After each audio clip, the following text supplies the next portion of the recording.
مجھے رہزنوں سے غرض نہیں، تیری رہبری کا سوال ہے۔ اور بھائی غور فرمائے، حضرت سعید بن عامر کو گورنر بنا دیا، سیدھے سادے درویش سے آدمی تھے۔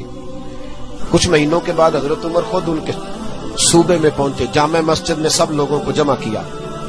جب سب لوگ جامع مسجد میں جمع ہوئے تو حضرت عمر فاروق نے فرمایا اپنے گورنر کے بارے میں بتاؤ کیسا ہے۔ یہ ہے جمہوریت۔ ادھر دیکھیں جی، میری بات پہ توجہ کریں، یہ جمہوریت ہے۔ گورنر سامنے کھڑے، فرمایا بتاؤ گورنر کیسا ہے؟ تو لوگوں نے کہا 4 شکایتیں ہیں گورنر صاحب سے۔ اس کو حضرت ابن جوزی علیہ رحمہ نے نقل فرمایا، 4 شکایتیں۔ کون سی؟ کا پہلی شکایت یہ ہے کہ گورنر صاحب جب شروع میں گورنر آئے تھے تو فجر کی نماز کے بعد ہی لوگوں کی بات سننے لگتے تھے، اب نماز پڑھ کے گھر جاتے ہیں، 9-10 بجے واپس آتے ہیں۔ دوسری شکایت یہ ہے کہ ہفتے میں 1 دن ملتے نہیں۔ تیسری شکایت ہے صرف دن کو ملتے ہیں، رات کو نہیں ملتے۔ اور چوتھی شکایت یہ ہے کہ کبھی کبھی رونے لگتے ہیں اور بے ہوش ہی ہو جاتے ہیں۔ آپ نے عجیب دیوانہ گورنر بنا دی۔ حضرت عمر نے حضرت سعید بن عامر کی طرف، بول بھئی تیری شکایات ہیں۔ جناب سعید بن عامر کہنے لگے حضور میرا راز نہ ہی کھلتا تو اچھا تھا، اگر آپ نے کہا ہے تو کہہ دیتا ہوں، بتائیے۔ فرمایا تیری پہلی شکایت ہے کہ تو فجر کے بعد گھر جاتا ہے، 9-10 بجے آتا ہے۔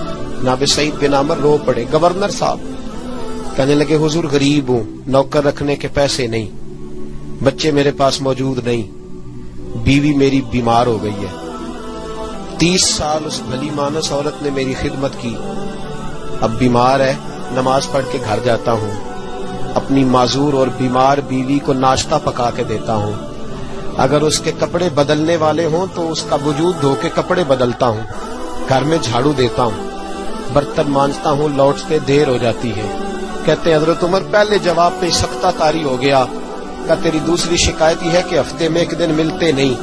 تو سعید بن عامر عرض کرنے لگے حضور کرتا میرے پاس ایک ہی ہے، ہفتے میں 1 دن دھو کے خشک ہونے کو ڈالتا ہوں، بیوی کے کپڑے پہن کے بیٹھا رہتا ہوں، ٹھنڈ کا موسم ہے، اثر وہی ہو جاتی ہے۔ کہتے ہم لوگوں کی آنکھوں میں آنسو چمکنے لگے۔ کہا تیری تیسری شکایت یہ ہے کہ تو دن کو ملتا ہے، رات کو نہیں ملتا۔ تو رونے لگے، داڑھی ہاتھ سے پکڑ لی، کہنے لگے حضور دیکھیں کوئی بال کالا تو نہیں نا، ساری سفید ہو گئی ہے، پتہ نہیں رب کریم کب بلا لے گا۔ دن مخلوق کے لیے رکھا ہے، رات اپنے رب کے لیے رکھی ہوئی ہے۔ میں ساری رات اسے مناتا ہوں کہ مولا یہاں پردے رکھے ہیں تو وہاں بھی میرے پردے ہی رکھنا، اے اللہ یہاں تو نے وقار دیا ہے تو وہاں بھی وقار ہی دینا۔ اور کہا کبھی کبھی روتے ہو اور بے ہوشی ہو جاتے ہو؟ کہنے لگے حضور بہت پختہ عمر میں کلمہ پڑھا تھا، 40 سال کا تھا جب کلمہ پڑھا، جب 40 سال کے گناہ یاد آتے ہیں تو رو پڑتا ہوں، سوچتا ہوں کہ میں تو 1 ہفتے کا حساب نہیں دے سکتا، 40 سالوں کا کیسے دوں گا حضور؟ پھر مجھ سے برداشت نہیں ہوتا، پھر تڑپ جاتا ہوں۔ جب چاروں باتیں کہیں تو پھر رونے لگے، کہنے لگے حضور اب میری سزا کا بھی اعلان کر دیں، اب میرے پردے کھلے تو سزا کی بات بھی کریں۔